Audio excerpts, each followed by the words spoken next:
Yes, I think they're trying to make it difficult for him. I did read an article that might have been on WND, or World Net Daily. Yes. That Trump will not be allowed anywhere near the White House.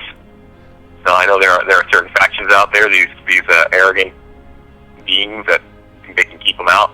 If Hillary wins, I would say it would be obviously a country that would be voter fraud. Voter fraud. Yeah. Absolutely. I mean, you saw what happened in the Iowa caucus. I mean, there was some weird stuff going on, like coin tosses deciding certain jurisdictions. I mean, yeah. And then didn't Hillary Clinton? I mean, she won like what, 6 or 7 coin tosses in a row. Yeah, yeah. The country is too. It's not a football game. The country is too important to flip a damn coin. Yeah, so that's just stupidity and childishness. And I don't care what anybody says. Trump won Iowa, even though they had it looking like, who was it? They said Rubio or what's Cruz, his name? Ted Cruz.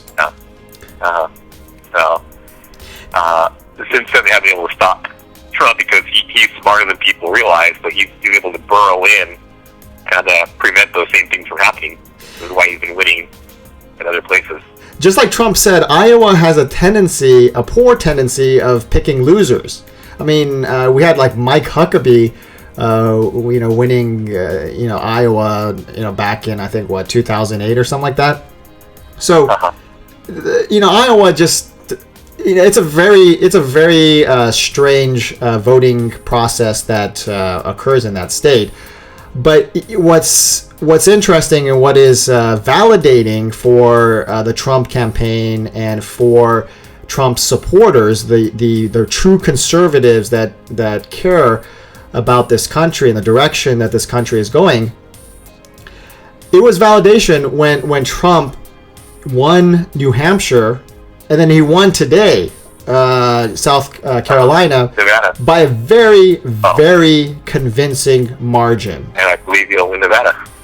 I believe so. I believe that he's pretty much going to steamroll every single state, because I tell you what, everybody in America, or most everybody who has a brain in America is just so sick and tired of the liberal agenda that is being shoved up down our throats every single day. And I'm trying not to be angry. I'm trying to be calm. I made it a New Year's resolution, Mark, to not get too crazy and not get too vitriolic. I want to be calm. I want to be rational and collected. However, there are certain subjects, there are certain things that just drive me up the wall. And this hegemonic imposition of liberalistic, socialistic agendas, it's driving me insane. I hate it. I hate it with a passion. And then they started getting into homosexuality, which I am not a big fan of homosexuality. If you want to do gay stuff in the privacy of your bedroom, go ahead and do that. I don't care. But don't you dare start shoving your disgusting, perverted lifestyle onto me. Because most of the world, and I mean 99% of the world, they are not homosexuals. Homosexuality is a perversion. And I'm going to be very, very clear about that, ladies and gentlemen. Homosexuality is a perversion. It is, if you're a Christian, it is a perversion against God's laws. And if you're not a Christian, even if you're an atheist, it is a perversion of natural order. Yes, sir. Homosexuality will destroy any society, will destroy any free society. I don't care what country you are. If you allow the homosexual agenda to destroy your ethics and your mores, you will be destroyed as a people, as a society, as a culture. There's just really no two ways about it. I think it's disgusting. What I also think is disgusting is this whole transgender movement that is going on. I mean, what do you think about this? This is just absolute perversion. Well, yeah, because now, for example, one of the schools that I'm at, where I teach at, there's a guy who can now go into the girls' locker room And he goes in there and changes, and he has access to whatever he wants, not just in between classes or when they're in their PE class. He can have to go to the restroom and go in that locker room and change or do whatever. He's got free access to it because he's labeled himself a transgender. So, and there's nothing the school can do about it. The parents have complained, the dads complained about this one girl, his daughter is saying that she feels very uncomfortable. Yeah. But they're either trying to silence her or get her to move to a different locker, but they won't dare move him because they're afraid of a lawsuit. This is the problem with this country, specifically, is that our leaders are willing to sacrifice the safety of us, of the people, the citizens, in order to promote a liberal or socialist agenda. I mean, that's fine. Right. If you're a guy and you want to suck some guy off, that's your business. But don't make it a public business. You don't. If you're a man, you do not have any right. You have zero right to go into the girls' bathroom or the women's bathroom. You have zero right. Yeah. I want the safety of our women to come as a priority over any agenda. Period. There is no substitute. There is no negotiation about this.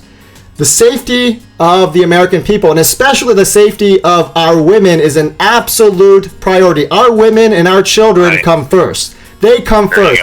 I don't give a crap. I don't give a crap about the homosexual agenda and how their feelings might get hurt. You know, you hear that all the time. Oh, the homosexuals, their feelings might get hurt. I don't care that your feelings get hurt, because I don't want to see our children, our women, get hurt. Get physically hurt, get physically molested, have lifetime trauma. I don't want to see that. They've been given too much power. They have they can sense it. They have a really strong forum to operate from. You know, I mean, I get along well with them. They're creative, they're funny, they get good conversation, but I just don't agree with their way of life, and I don't want it forced down my throat or pushed into my house. This country is like a house. Speaking of houses, it's like a house burning down. Yeah. And them being worried about the homosexual agenda while nobody speaks about the economy, and nobody would be speaking about the immigration problem, the invasion from Mexico, if it wasn't for Trump. Yeah. Nobody's talking about those things, which are of utmost importance. The downsizing of our military being so much smaller than it's ever been. But they're harping on this homosexual thing, harping. That to me is deliberate. It's a deliberate intent to harm this country. I mean, if a house was burning down, why are you going to worry about some little about taking the trash out or washing the dishes? Sure, those things got to be done, but first we're going to try to put the fire out or get out of the house, right? Absolutely. This is what it represents to me. So yeah, the homosexuals would not have this power. It's not them. Necessarily, they would never have this power if it's not given to them. They're being encouraged. They're being emboldened by the Luciferian. I can't even call them people because a lot of them are not people. Mm-hmm. They're being emboldened by these beings, and I'm not gonna back down. I'm gonna stand up to it gladly. In the name of the Lord, I'm gonna stand up to it and not back down and expose that evil for what it is.